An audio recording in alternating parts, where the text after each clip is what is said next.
Oi gente, sejam bem-vindos a mais um Sábado Investigativo.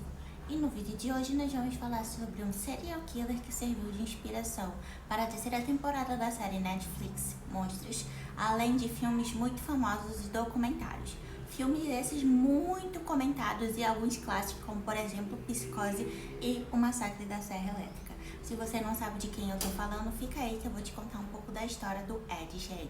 Mas antes de eu começar, eu já quero pedir para vocês deixarem o like de vocês aqui. Se você ainda não é inscrito, se inscreve aqui no canal. Me sigam lá nas outras redes sociais que eu sempre aviso quando sai vídeo novo.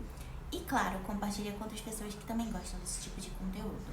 Vamos para o nosso vídeo. Edward Theodore Gein nasceu em 1906, numa cidadezinha do Wisconsin. Quando ele era muito novinho, ele se mudou para uma fazenda com seus pais em Plainfield, onde ficou lá até, enfim, as coisas acontecerem. O Edward, ele era conhecido, na verdade ele foi conhecido como um assassino e um ladrão de lápis, que ele foi condenado pelo homicídio de 2 pessoas e suspeito de desaparecimento de 5. Ele teve uma infância muito complicada. O pai dele era um alcoólatra e a mãe dele era uma religiosa super fervorosa, que era super protetora. Então, basicamente, ela não deixava com que o Ed e o irmão tivessem uma vida social, vamos dizer assim, um tanto quanto ativa. Toda vez que eles tentavam fazer alguma amizade, alguma coisa, a mãe dele proibia ou punia ele, porque achava que era imoral. Para a mãe dele, todo mundo era a pior do mundo e ela era a santa. Então ele sofreu muito com isso, porque ele não tinha amizades, então ele se tornou uma pessoa muito sozinha, muito solitária, porém muito ligado com a sua mãe. Em 1940, o Ed então vem a perder o seu pai, ficando aí então ele e seu irmão tendo que trabalhar para poder sustentar a casa e a sua mãe. O pai dele morreu de um problema de falha cardíaca devido ao alcoolismo. O Ed e o seu irmão, eles eram considerados ali pelas pessoas da cidadezinha que eles moravam como pessoas confiáveis e honestas. Logo, eles conseguiram fazer alguns bicos, algumas coisas para poder trazer dinheiro para dentro de casa. Só que em 1944, enquanto ele, o Ed, né, e o seu irmão estavam trabalhando lá na fazenda, estavam fazendo uma queimada ali, queimando um mato ali na fazenda, esse fogo saiu fora do controle. E chegou então a atenção dos bombeiros da cidade, que chegaram até o local para poder tentar controlar ali o fogo e tudo. Até o final do dia o fogo já tinha sido controlado, tudo estava certinho. Até que então o Ed, ele dá para a polícia, vai atrás do irmão, não acha, então ele fala para a polícia que o irmão dele está desaparecido. E aí então começam as buscas pela propriedade. Até que em um certo ponto acham o irmão dele já sem vida, deitado de bruços.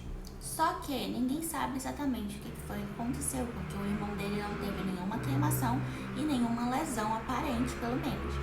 Então a polícia, ela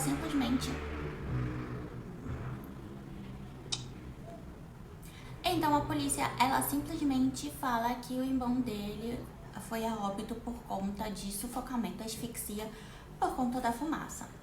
Até o momento, as pessoas não estavam desconfiadas do Ed. Porém, a polícia, o investigador, deu uma desconfiada ali dele, sim. Começou a questionar ele sobre algumas coisas, mas como eu falei pra vocês, ficou por isso mesmo. A causa da morte então foi dada como asfixia e o Ed continuou pleno, somente ele e a mãe dele agora. Contudo, isso não dura muito. Em 1945, Ed perde a sua mãe, ficando sozinho e totalmente devastado. Como eu falei pra vocês, ele era muito ligado à mãe dele. E aí o que acontece? Ele vai morar na fazenda, continua morando na fazenda, trabalha na fazenda, só que ele simplesmente evita todos os lugares que a mãe dele andava ali pela casa, né? Então ele fica num cômodo, num quartinho próximo à cozinha e só utiliza esses 2 cômodos. Então, sozinho, isolado, ele começa a ter um interesse um pouco maior por histórias de culto à morte, sobre nazismo e canibalismo. Com isso, o Ed começa então a fazer algumas visitas noturnas no cemitério. Bom, então de 1945 até 1957, o Ed continua então vivendo a sua vida isolada, pacata naquela fazenda, trabalhando na fazenda, fazendo alguns bicos para conseguir dinheiro e fazendo, né, continuando a fazer as suas visitas noturnas aos cemitérios. Calma, vocês vão entender o porquê. Até que em 1957, dá por desaparecida uma senhora, uma dona de um armazém de construções da cidade. E aí, então, a polícia começa uma investigação.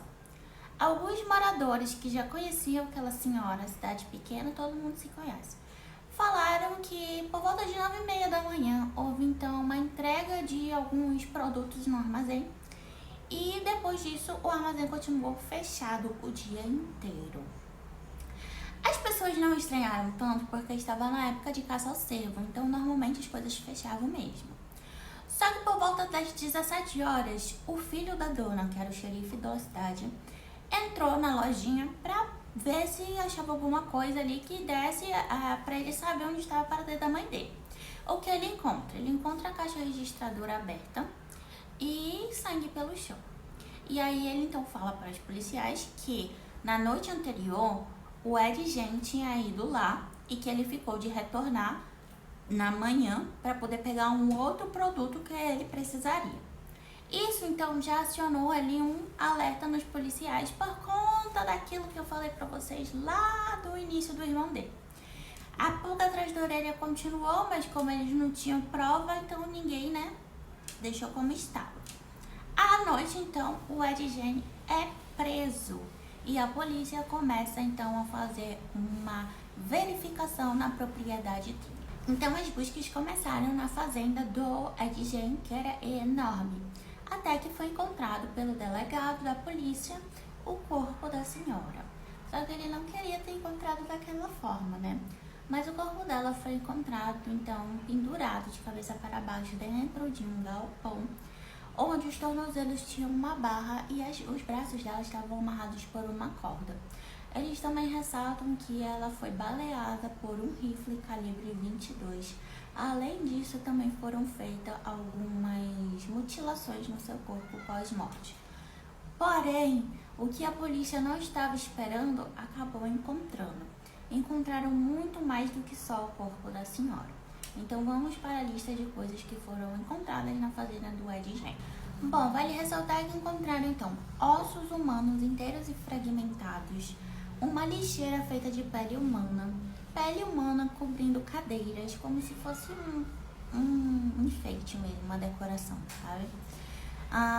Eles também encontraram um crânio na cabeceira da cama, encontraram crânios femininos, alguns com o topo da cabeça cerrado, foram encontradas tigelas feitas com crânios humanos, calças feitas com pele humana, máscaras feitas de pele de cabeça feminina.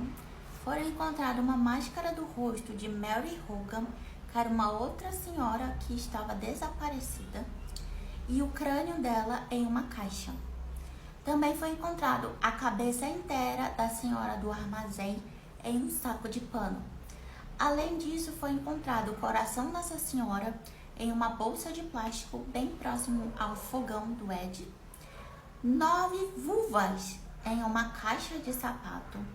Também foi encontrado o vestido de uma menina e 2 vulvas de mulheres de aproximadamente 15 anos.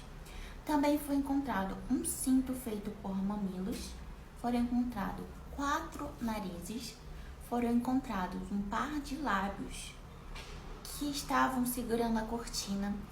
Sabe aquele enfeite que a gente coloca na cortina que amarra? Vou botar uma foto aqui para vocês verem. Este enfeite que tinha na casa do Ed era feito de lábios humanos. Daí vocês já imaginam. Bom, foi encontrado também um abajur de pele feito com pele da face humana e também unhas de dedos de mulheres. Calma que a gente vai chegar no final desse vídeo aqui, analisar esse caso certinho. Bom, ao ser questionado, o Ed realmente afirmou que ele tinha feito por volta de 40 visitas aos cemitérios da cidade, onde ele fazia exumação no corpo de pessoas, de mulheres, que ele achava parecida com a sua mãe e utilizava a pele para justamente, enfim, fazer as suas coisas. A polícia ficou um tanto quanto chocada, porque, como eu falei para vocês, ele era considerado uma pessoa honesta e uma pessoa confiável, então eles não esperavam que isso poderia acontecer vindo dele. Ele também fala que ele escolhia os corpos, aqueles corpos que tinham acabado de ser enterrados, e que ele fazia isso quando ele estava num estado mental de confusão. Ele também relata que às vezes ele chegava no cemitério e essa confusão passava. O que ele fazia? Ele pegava e ia embora e não fazia nada, não levava nada. Mas quando ele estava nesse estado, né, confuso, ele acabava então cavando e desenterrando o corpo e levando para casa dele. Bom, o Ed então ele não foi preso, ele foi levado diretamente para um hospital psiquiátrico por conta das suas condições mentais. Ele ficou nesse hospital psiquiátrico por alguns meses, depois ele foi transferido para um outro hospital psiquiátrico, onde ele ficou até 1968, onde os médicos, então, depois das suas análises, falaram que ele era são e capaz de participar do seu julgamento. Então, o julgamento dele foi feito em 1968, em novembro, e durou uma semana. Porém, ele foi considerado não culpado, justamente por conta do seu problema, né, da sua capacidade mental. O juiz disse que ele não era são e que ele tinha problemas mentais, e por conta disso ele não poderia ser culpado porque ele não estava no seu estado são para fazer aquelas coisas. Então ele foi mandado novamente para este hospital que ele já estava, onde permaneceu até os seus últimos dias de vida. O Ed veio a óbito em 1984 por conta de uma falha cardíaca e respiratória. Enquanto ele esteve preso, a casa da família foi incendiada e o carro que ele usava para transportar as vítimas ele foi vendido. O Ed então foi, né, enfim, depois que ele veio a óbito, ele foi enterrado e sua lápide chegou a ser roubada nos anos 2000. E depois ela foi reencontrada em 2001 e foi enviada para um museu lá no Wisconsin e permanece lá até hoje. Então agora a gente vai falar um pouco sobre esse caso. Mas enquanto eu estava fazendo a pesquisa deste caso em específico, eu achei muito parecido o modo de pensar deste serial killer com o Jeffrey Dahmer. Vocês não acham ali um tanto quanto similar algumas coisas, como por exemplo, culto à morte, canibalismo, idas a... um colecionava ossos, o outro também, colecionava crânios, o outro também, fazia suas vítimas, pensava, né? Pensava não, né? Um pensou em comer, o outro até comia. Então, achei muito, muito parecido assim, mas enfim, né? É um caso bem chocante, ainda não é um dos piores, como eu falei pra vocês, do Jeffrey Dahmer. Eu achei o pior caso que eu já fiz até hoje, tanto que eu nem revisito, não assisto a série, enfim, e bem chocante.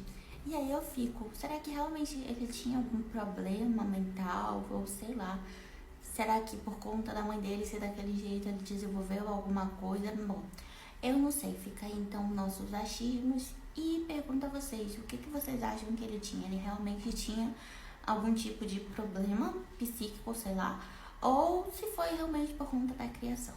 Comente aqui e não deixem de se inscrever para mais vídeos aqui no canal. Vejo vocês no próximo vídeo.